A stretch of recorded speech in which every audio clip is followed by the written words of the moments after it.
You may not have noticed how warm it is outside. That's why I'm here to tell you. It's very, very warm outside today.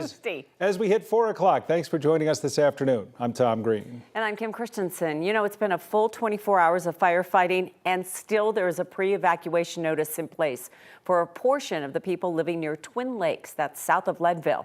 The Interlaken Fire was first reported about 2 o'clock yesterday afternoon. Sky 9 gave us a look above the fire this morning. You can still see the flames and heavy smoke. Yeah, today it doubled in size, now more than 400 acres. They have no containment to talk about at this point. The fire is still about 15 miles south of Leadville. It's on U.S. Forest Service land. And 9 News reporter Lauren Scafidi has been in Twin Lakes since yesterday afternoon.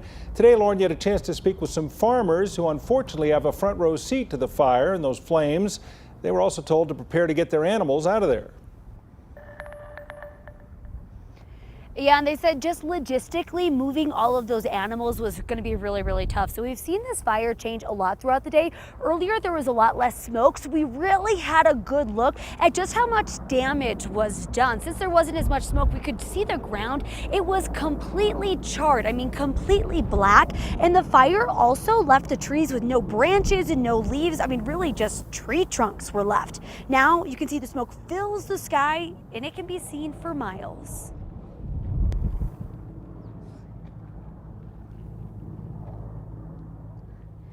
So you also see a helicopter in the air there. There are a lot of helicopters around that we've seen. We've actually seen them dip down into the water as well to get more. But we just got an update from the U.S. Forest Service. Like you guys said in the intro, that they have burned, the wildfire has burned 443 acres. And yesterday when we were reporting here live, it was at 165. So it's more than doubled in really just a short amount of time. Here's a look at some of the people that we got to talk to earlier today. Life on Tenderfoot Farm doesn't change much. We are just a small town farm. We primarily, our primary source is pigs. But the view past the property in Twin Lakes, of course, we have chickens and goats and ducks and donkeys and cows and things, but is anything but normal for J.R. Fernio. As soon as the sun comes up and humidity goes down, now suddenly, and of course a little bit of wind, and now it's kicked back up again for sure. The U.S. Forest Service hasn't said what started this massive wildfire that's already burned more than 400 acres since it started Tuesday. People who live here in Balltown and Lost Canyon were under a pre-evacuation order, meaning they should be ready to leave at a moment's notice. That came both reverse 911 on our phone via text message, and then actually had sheriff deputies driving around the neighborhood. Including the animals. 150, 200. That neighborhood. It's a lot of animals, yeah. Fernio isn't worried the flames will reach the family farm. We're pretty safe. It'd have to cross some roads, and we're well out of the trees down here. As you can see, we don't have any trees around. The pre-evacuation notice for Balltown has since been lifted, and Wednesday the Lake County Sheriff's Office set one for Clear Creek and Cache Creek. Anyone near County Road 25 and the Interlaken Historical District should have already evacuated. The biggest difference here, besides the view, is more people at the Tenderfoot markets in Twin Lakes and Leadville as they wonder what's behind the smoke filling the sky. I mean, this is sort of the very beginning of our busy season anyway. But yes, I mean, obviously this has caused, just since yesterday, a lot of extra traffic, just people wanting to come and see what's going on. And we've talked to quite a few people since we've been here. Other people say that they're just so sad to see their home, their favorite place to spend time, looking like this. Coming up at 5, I'll introduce you to a couple from Colorado Springs. They're camping just a couple miles away, and they say that their campsite is super calm, but they saw this and they described all of this as chaos. Live near Leadville, Lauren Scafidi, 9 News. Yeah, there's so much beauty behind you, Lauren, and there's also the smoke and the flames and the specter of what might still happen back there. It's quite a picture. And a lot of people are really worried about that Interlaken Historic District as well. No buildings have been damaged so far, so that's really great news. That farmer that we talked to actually described it as a blessing, Tom. That's good to hear. That is, it's stunning. It's beautiful up there. So we hope progress is made. Thank you, Lauren, and we'll look for more from you at 5 o'clock. We will stay on this story as it develops. You can find the latest updates by downloading our free 9 News app. Well, the good news is we have 9 more days until the official start of summer. Problem is, it feels like summer already, didn't it? You get outside today at all, the temperatures jumped into the 90s. The winds have been picking up as well over on the west side of the metro area, and that, of course, creates concern when we talk about fire, we talk about this time of year. Yeah, the winds kind of picked up about noon, Kathy. I felt like on our side of town, and now there's like these gusty storms rolling through. Yes, fire managers keeping a close eye on the wind, Kim, and also the isolated gusty thunderstorms that are developing. You notice the cloud cover out there. The storms that are developing are producing wind and lightning and not that beneficial rain that we would love to see. There is high pressure, the dominant ridge right over the top of us, and that is bringing this warm, stable layer of sinking air. But underneath that, enough moisture for isolated gusty storms we continue to track. The heat will continue tomorrow. Could see highs even higher than the mid-90s we've seen today, ahead of a cold front that will bring cooler weather Friday and scattered showers and storms.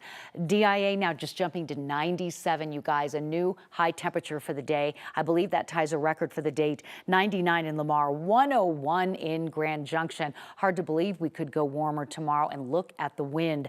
The wind is really picked up in areas like Broomfield right now, Black Hawk, Dumont. We're seeing gusty winds out of the west and northwest. No doubt fire managers are on their toes as we're seeing these winds increasing.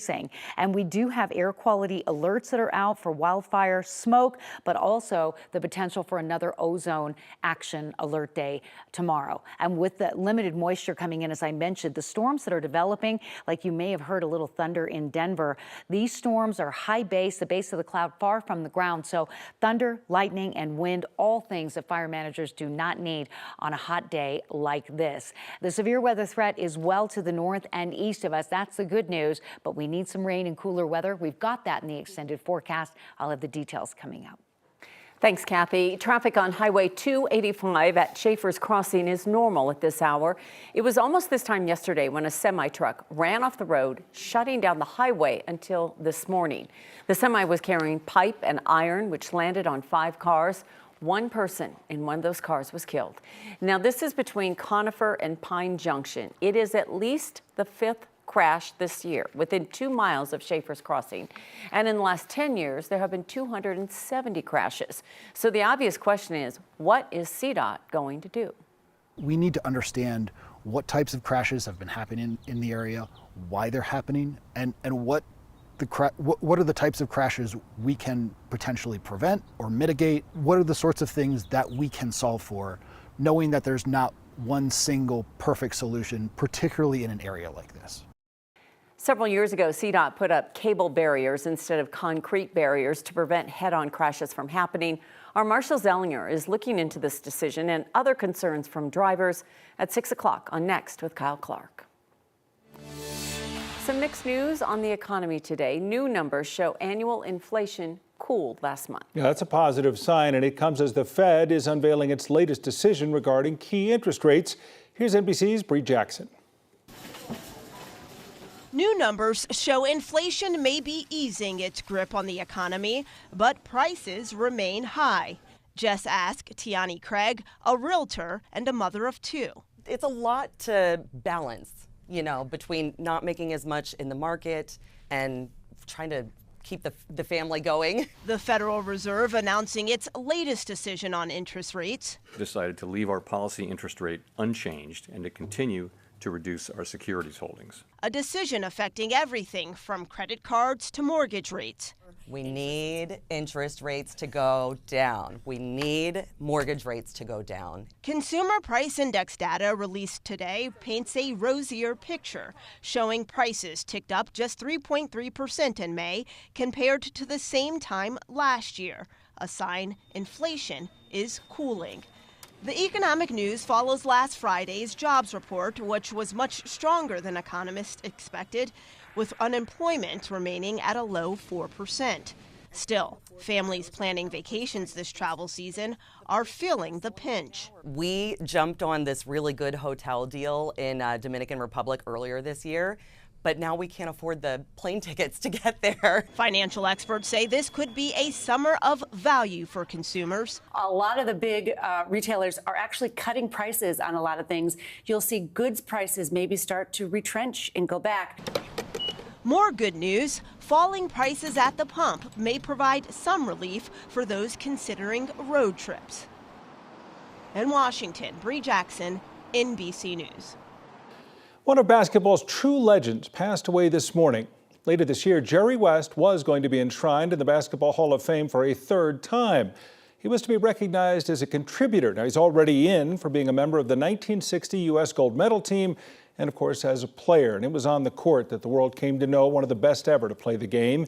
He became a star in his home state of West Virginia, but a superstar as a Los Angeles Laker. One of the league's great scorers and competitors, he ultimately became the logo. That's how they knew him.